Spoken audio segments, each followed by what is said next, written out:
खुलुमबाय दिनैनि Bodoland इंखं television studio हलाव आं मलेन बसुमतारी दिनैनि गाहाय रादाबफोराव दं। बिटिआरनि दाब्रै जायगायाव लाइमोनफोरनो फ्रि रिक्रुटमेन्ट ट्रेनिं होनायनि हाबाफारि लादों। फैगौ 2023 नि 15 निफ्राय 20 मार्चनि गेजेराव बर' रेबग्रा जथुमनि 39थि जोनोम सानखौ बांलादेशआव खुंगोन। आसाम पुलिस एसआइ सायख' आनजादनि सोंथि बिलाइया ससियेल मिडियायाव भाइरेल। हा गिसिखानानै सासे बर' आइजोनि जिउ खहा। रिपुन बराया गोदान सिनायथिजों आसामाव आगान होफैदों। रहायाव कौटि कौटि रांनि गान्जाजों लोगोसे 4 माफिया हमजादों। बिश्वनाथआव मा 53 मोसौजों लोगोसे 7 माफिया हमनो हादों। मणिपुराव आईईडी बमा बेफ्रुदों। दानिया फैदो आबुं रादाबाव।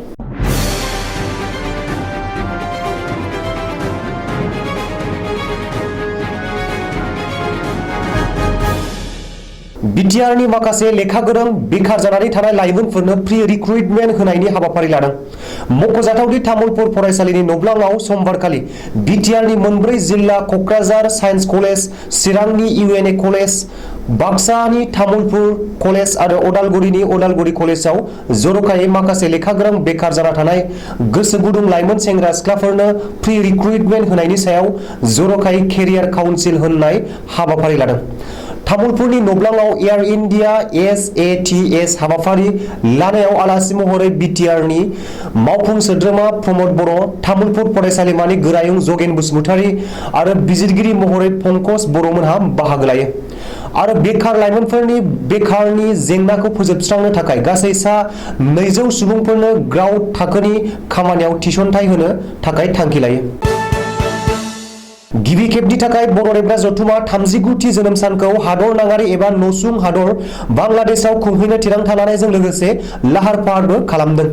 बेनि थाखाय बर' रेबग्रा जथुमनि गाहाय नेहाथारि आनन्दराम औवारी आरो लोगो नेहाथारि सभाराम बसुमतारीमोनहा बांलादेशनि बर' फोलेरारि ओनसोल खाग्रासुरियाव थांनानै बैफु फोरबो खुंनाय बुब्लियाव हांख्रायजानाय आलासि महरै बाहागो लाहैनानै फैगौ समाव बर' रेबग्रा जथुमनि 39थि जोनोम सानखौ मोजाङै मोजां खुंफुंनानै लाहैनो थाखाय बांलादेशनि बर' फोलेरारि दैदेनगिरिमोनजों सावरायहैदों। बांलादेशनिफ्राय गाहाय नेहाथारि आनन्दराम औवारीया मिथिहरदों दि आथिखालाव बर' रेबग्रा जथुमनि 39थि जोनोम सानखौ खुंफुंनो थाखाय मोनसे खुंफुं आफादबो बावैसो उनावनो दाफुंहैनायबो जासिगोन। बे खाबुआवनो गाहाय नेहाथारि औवारीया फोरमायबावदों दि बांलादेश संसदनि मानगोनां एमपि मासां खुजेन्द्रलाल त्रिपुरा बिथांजों बांलादेशनि काग्राकुसि नोगोराव थानाय गावनि आंगो न'आव 23 एप्रिल 2022 फुंनि 11 रिंगायाव जोबोद गोजोन थासारियाव बांलादेश त्रिपुरा कल्याण संसदनि आफादगिरि सुशील जीवन त्रिपुरा आरो बांलादेश त्रिपुरा कल्याण संसदनि गाहाय नेहाथारि स्नेहाशिष त्रिपुरा बिथांमोनजों गुवारै दाजाबथायारि सावरायनाय जायो। बिथांमोनखौ बर'नि नेरसोनथि आर'नाइजों बरायनायबो जादोंमोन होननानै मिथिहोबावदों। बिथां मानगोनां एमपि खुजेन्द्रलाल त्रिपुरायाबो थारैनो गावनि न'आव बर' रेबग्रा जथुमनि थान्दै नुजाथिहैनायाव जोबोद रंजानाय मोनथारदोंमोन। बिथाङा गावखौनो असे बर' हारि जानाय बादि मोननायखौ फोरमायथिदोंमोन होननानै बुंबावदों।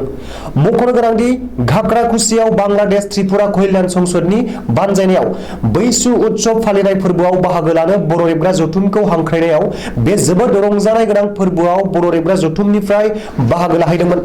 मख'नो गोनांदि बिथांखौ त्रिपुरा आगरतलानिफ्राय थांनाय ककबरक हानजानि हारिमु आफादाबो बरायदोंमोन।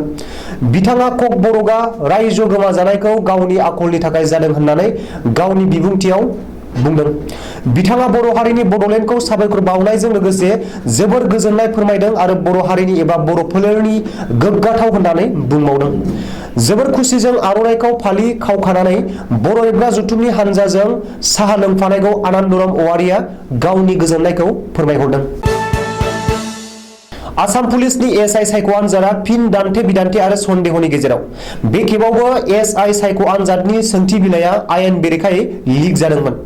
बे गिदिर सोंथिया सिखांदों 24 एप्रिल एबा मैया रबिबार खालि आसाम पुलिसनि एएसआइ थिसनथायनि थाखाय सायख' आनजाद खुंनाय जादोंमोन। नाथाय सिगाङाव सोंथि बिलाइ लिक जाना दान्थे बिदान्थे जानाय बादिनो बे खेबावबो दान्थे बिदान्थे आरो सन्देहआव हाबसोदों। मानोना सायख' आनजादनि सोंथि बिलाइखौ ससियेल मिडियायाव आरो आखाइ आखाइ मबाइलाव गोसारना भाइरेल जानायखौ नुनो मोन्दों। जाउनाव बे खेबनि एएसआइ सायख' आनजादनि सोंथि बिलाइयाबो लिक जानो हागौ होननानै सन्देह खालामनाया सिखांदों। मख'नो गोनांदि सायख' आनजादनि नेमखान्थि बादियै आनजाद जोबनायनि उनाव गासैबो बिजाथिफोरा फिननाय बिलाइजों लोगोसे सोंथि बिलाइखौबो जमा होबोनांगौ। बेनि अनगायैबो आनजादसालियाव मबाइल फन आरो इलेक्ट्रनिक मुवा बेसाद लांनायखौबो गोख्रों होबथानाय जादों। बेबादियाव एएसआइ सायख' आनजादनि सोंथि बिलाइयाव ससियेल मिडियायाव माबोरै गोसारखो आरो भाइरेल जाखो बेयो साननो गोनां बाथ्रा आरो मोनसे गेदेर सोंथि। नाथाय बे खौरांखौ सुजुनाय समहालागै सायख' आनजाद खुंनाय सेबाया बेनि बागै दासिमबो जेबो खेंफोरथि होआखै। लखिमपुर जिल्लानि आसाम अरुणाचल प्रदेश सिमनायाव हा गिसिखाना सासे बर' आइजोनि जिउ खहा। आसाम अरुणाचल सिमनानि नारायणपुर ओनसोलनि खेरे कुजुलिनि इन्दुपुर गामियाव रबिबारखालि फुंबिलियाव जादों बे दुखुनांथाव जाथाया। आइजोआ गावनि न'आव गोजोनै उन्दुबाय थानाय समावनो बे जाथाया जादों। साखाथिनि हाजोनिफ्राय हा गिसिखाना हायाव गोग्लैबोयो आरो आइजोनि न'आव फबसिनफैयो। बे जाथायाव गावनि न'आव उन्दुगासिनो थानाय आइजोआ हा फबसिन जाना जाथायसालियावनो जिउ गोमायो। उन्दुफुनाय समावनो हा फबसिन जाना जिउ गोमानाय आइजोखौ सुकुश्री बसुमतारी होननानै सिनायथिनो हादों। एपिसिसिनि बारग' आफादगिरि आरो रायजो सभानि बारग' एमपि रिपुन बराया गोदान सिनायथिजों आसामाव गिबि खेब आगान होफैदों। रिपुन बराया कंग्रेस नागारनायनि उनाव टिएमसिआव हाबहैना आसाम इउनिट टिएमसिनि आफादगिरि बिबान लानायनि उनाव दिनै आसामाव फैदों। रिपुन बराया उरां गाथोननिफ्राय 1 किल'मिटार गोलाव पद जात्रा एबा रेलिबो खालामदों। आसाम टिएमसिनि आफादगिरि रिपुन बराखौ दिनै गुवाहाटी उरां गाथोनाव टिएमसिनि 500सो मददगिरि आरो सोद्रोमाफोरा थुबुर जानानै बिहु मोसानाय, झुमुर मोसानाय आरो बेन्ड पार्टीजों बरायदों। मख'नो गोनांदि उरां गाथोनाव ओंखारफैनायनि उनाव रिपुन बराया बुंदों दि आसाम तृणमूल कंग्रेसखौ बिजेपिनि हेंथा होननानै सिनायथिगोन। बबेखानि खौरांगिरिया कंग्रेसनि बागै सोंथि सोंनायाव नागारबोनाय दोलोनि बागै जेबो बाथ्रा बुङा होननानै रिपुन बराया कंग्रेसनि बागै बुंनायनिफ्राय गोजानाव एरायनानै थादों। रहानि सापरमुग रेल जंक्शनाव कौटि कौटि बेसेननि गान्जा हमदों। सापरमुग रेल जंक्शनाव नगाव पुलिस आरो रहा पुलिसआ जथाय अपारेशन खालामनानै कौटि कौटि रांनि कुइन्टेल गान्जाखौ हमनो हादों। आगरतला मध्य प्रदेश हाबिबगन्ज रानि कमलापति एक्सप्रेसआव सिग्रोमनानै कौटि कौटि रां बेसेननि गान्जाखौ बोखांनो हायो। बेजों लोगोसेनो साब्रै गान्जा माफियाफोरखौबो पुलिसआ हमनो हायो। पुलिस सुलुङाव फोरमायनाय बादिब्ला बे अपारेशनाव पुलिसआ 12 कुइन्टेल गान्जानि थफ्लाफोरखौ बोखांदों आरो बिनि बेसेना खमैबो 3-4 कौटि रां जागोन। पुलिसआ हमनो हानाय कुइन्टेल गान्जाखौ माफियाफोरा रानि कमलापति एक्सप्रेसजों त्रिपुरानिफ्राय लाबोखुमादोंमोन। नाथाय स्ट्रेट सुलुंनि खौरां बादियै पुलिसआ हजायाव सिग्रोमनानै कौटि बेसेननि गान्जाजों लोगोसे साब्रै माफियाखौ हमनो हायो। मख'नो गोनांदि रायजोआव दासिमबो एन्टि ड्राग्स अपारेशन सोलिगासिनो। गुबुन फारसे ड्राग्स आरो निसा गोनां मुवा बेसादनि गोसोम फालांगियाबो सोलिगासिनो दं। बिश्वनाथ पुलिसआ थांनाय हराव मोसौ माफियाफोरनि हेंथायै मोनसे जाफुंसार अपारेशन खालामदों। बे अपारेशनाव बिश्वनाथ पुलिसआ सुराङै लाबोनाय मा 53 मोसौजों लोगोसे 7 मोसौ माफियाफोरखौ हमनो हायो। हमजानाय 7 मोसौ माफियाफोरखौ फारियै महिदुल इस्लाम, पूर्ण गगৈ, जावेद आली, खुर्शेद आली, रफिकुल इस्लाम, शहीदुल इस्लाम आरो बिकास गगৈ होननानै पुलिसआ सिनायथि हादों। पुलिसनि सुलुङाव फोरमायनाय बादिब्ला गंब्रै मिनि ट्राकआव सुरां मोसौ दैखांनायनि खौरां स्रेट सुलुङाव मोननायनि उनावनो बिश्वनाथ पुलिसआ लामायाव सिग्रोमो। जेराव एएस 13 एसि 2062 एएस 12 बिसि 7485 एएस 12 बिसि 8275 आरो एएस 277688 नम्बरनि गंब्रै मिनि ट्राकआव आयेन बेरेखायै रोगानाय मा 53 सुरां मोसौफोरखौ बोखांनो हायो आरो 7 मोसौ माफियाफोरखौबो हमनो हायो। बबेखानि बे जाथायनि सायाव पुलिसनि नायबिजिरनाया सोलिगासिनो दं होननानै सुलुङाव फोरमायदों।